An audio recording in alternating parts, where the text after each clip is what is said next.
Here is our UPSC study partner. Today we will look mains strategy for beginners. We will look for GS and optional both. इस strategy को बनाने से पहले मैंने 2-3 toppers के videos देखे, वहाँ से ये स्ट्रेटजी एक्सट्रैक्ट की मैंने कोशिश की है कि ज़्यादा से ज़्यादा पॉइंट्स कम वर्ड्स में यहाँ पे लिख सकूँ। फिर चलो स्टार्ट करते हैं। Let's start.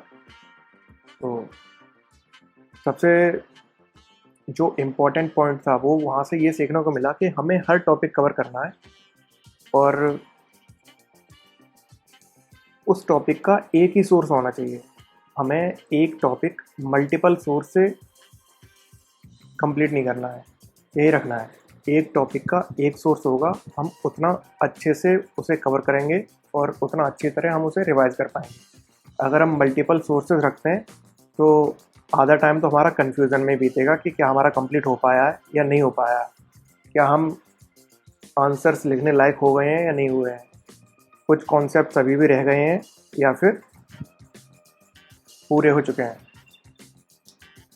जब हम पहले ये डिसाइड कर लेंगे कि हमारे टॉपिक और सोर्सेज क्लियर हो गए हैं कि हमें कहाँ से करना है, उसके बाद हम टाइम टेबल पे आएंगे और टाइम टेबल फ्लेक्सिबल बनाना है, अपने अकॉर्डिंग बनाओ। मैं यहाँ पे बता दूँ और वो आपके काम आए या ना आए, अपने अकॉर्डिंग बनाओ टाइम टेबल और कोशिश करो कि उस टाइम टेबल को ऐसा बनाओ कि वो नवंबर तक तुम्हारा जो सिलेबस है कंप्लीट हो जाए, दिसंबर में आप रिवीजन स्टार्ट कर सको। एक सोर्स रखना है, मल्टीपल रिवीजन करने, मल्टीपल टेस्ट देने, लेकिन सोर्स एक ही रहना चाहिए।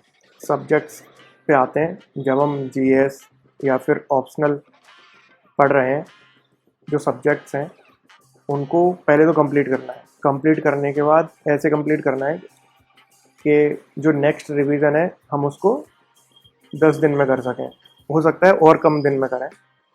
उसके बाद जो उसके बाद वाला नेक्स्ट रिवीजन होगा उससे कम दिनों में होना चाहिए। सपोज़ मान लेते हैं 8 दिन में हो पाएगा। जो नेक्स्ट और रिवीजन है उससे भी कम दिन लगना चाहिए और ऐसे करते करते जो लास्ट है वो हम 2 आवर्स पे पहुंचने चाहिए। अगर आप अपना लास्ट का रिवीजन 2 घंटों में नहीं कर पा रहे हैं तो आप समझ जाओ कि कहीं ना कहीं आपने कमी छोड़ी है रिवीजन्स में या फिर टाइम पे सब्जेक्ट को कंप्लीट नहीं किया। ये वाली जो पॉइंट है इसे ध्यान में रखना बहुत ज़रूरी है। लास्ट वाला जो रिवीजन है वो 2 घंटों के अंदर हो जाना चाहिए एक सब्जेक्ट का। अब आते हैं हम आंसर राइटिंग पे। आंसर राइटिंग हम करेंगे 2023 वाले स्टूडेंट्स के साथ, जो अभी से उन्होंने स्टार्ट कर दिया होगा। अभी जो रिज़ल्ट आया है उसके बाद से वो लोग लग गए होंगे और 2023 में अप्रॉक्स सितंबर के आसपास उनका जो एग्ज़ाम होना है उसमें वो मेंस आंसर राइटिंग देंगे। हमें अभी से प्रैक्टिस करनी है और उनके साथ हमें भी टेस्ट देना है। वो रियल का टेस्ट देंगे, आप डेमो टेस्ट देंगे, लेकिन टेस्ट देना है। आंसर राइटिंग अभी स्टार्ट कर देनी है।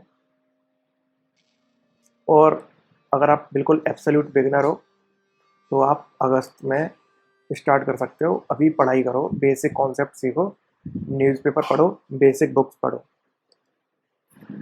ये पूरी आंसर राइटिंग का हमारा जो मेन मोटिव है वो बस इतना है कि ये टारगेट्स कंप्लीट होने चाहिए।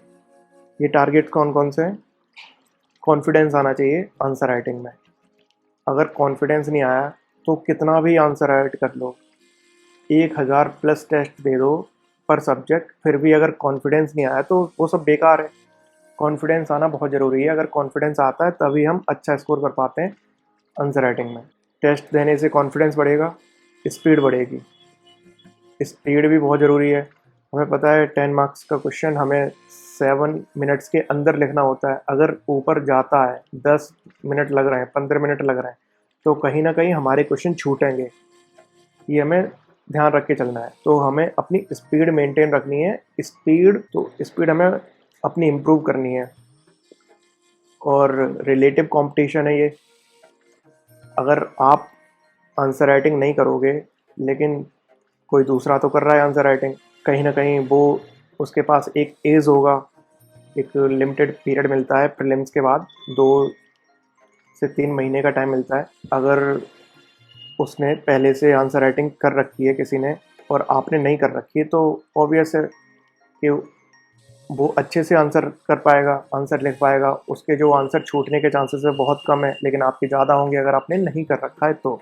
एक मोटिव यही भी होता है कि एग्जाम्पल्स और डायग्राम्स को अच्छी जगह और अच्छे से प्रेजेंट करना आ जाए। ऐसा बहुत बार होता है कि हम ऐसा सोचते हैं कि बस एग्जाम्पल ही तो है, डायग्राम ही तो है, बना देंगे, बट ऐसा नहीं होता है। एक प्रॉपर जगह और सही जगह, सही फॉर्मेट में उसे यूज़ करना बहुत ज़रूरी होता है। और वो कैसे आता है? वो आंसर लिखने से ही आता है। हमें आंसर तो आता है, एग्जाम्पल कोट ना करें, एग्जाम्पल कोट कहीं और कर दें, तो ये सारा जो प्रेजेंटेशन का खेल होता है वो सब बिगड़ जाएगा। और इसलिए एग्जाम्पल्स और डायग्राम्स अपनी अपनी जगह कोट करना बहुत ज़रूरी होता है। और ये सब हम कैसे सीखते हैं? ये सब सीखते हैं हम आंसर राइटिंग से। और विद इन टाइम फ्रेम ये हम बात कर चुके हैं। अगर 10 मार्क्स का क्वेश्चन है तो 7 मिनट्स के अंदर करना होता है। 15 मार्क्स का क्वेश्चन है तो मैक्सिमम 10 मिनट्स के अंदर करना ही करना होता है। हालांकि ये चीज़ें फ्लेक्सिबल होती हैं, ऊपर नीचे हो जाता है। कभी 10 में ज़्यादा लग जाते हैं, 8 लग जाते हैं, 15 में तुम और कम कर सकते हो। बट जो मिनिमम टाइम के हिसाब से इतना बहुत ज़रूरी है कि आप 10 मार्क्स का 7 मिनट के अंदर करें और 15 मार्क्स का 10 मिनट के अंदर कर लें। अगर ऐसे करके चलोगे तभी आप सारे क्वेश्चन अटैम्प्ट कर पाओगे। लास्ट पॉइंट भी हमारा इसी पे है कि हमें सारे क्वेश्चंस अटैम्प्ट करने हैं। अगर एक भी क्वेश्चन छूट जाता है तो बहुत मुश्किल हो जाता है। एक एक नंबर बड़ा इंपॉर्टेंट होता है इस एग्ज़ाम में। और ये तो पुरानी कहावत है कि अगर आप मेंस के सारे क्वेश्चंस अटैम्प्ट कर आए हो तो आपका जो नाम है इंटरव्यू लिस्ट में पक्का आएगा। फिर भी ये सब जानते हुए भी बहुत सारे कैंडिडेट्स एग्ज़ाम्स में आंसर्स छूट ही जाते हैं गलती से, due to lack of proper time management. अब आते हैं कि मेंस का सिलेबस है और प्रैक्टिस है, आंसर राइटिंग प्रैक्टिस। वो नवंबर 2023 तक हम कंप्लीट कर लेंगे। आप अपनी तरफ से कर सके हो वेरी गुड, अगर नहीं कर सकते हो तो इस चैनल पे हम डेली टारगेट शेयर करेंगे और उन टारगेट्स का मोटिव यही रहेगा कि हम नवंबर तक अपना मेंस का सारा कुछ कंप्लीट कर लें विद ऑप्शनल। जीएस के सारे सब्जेक्ट्स कंप्लीट हो जाएंगे और ऑप्शनल भी।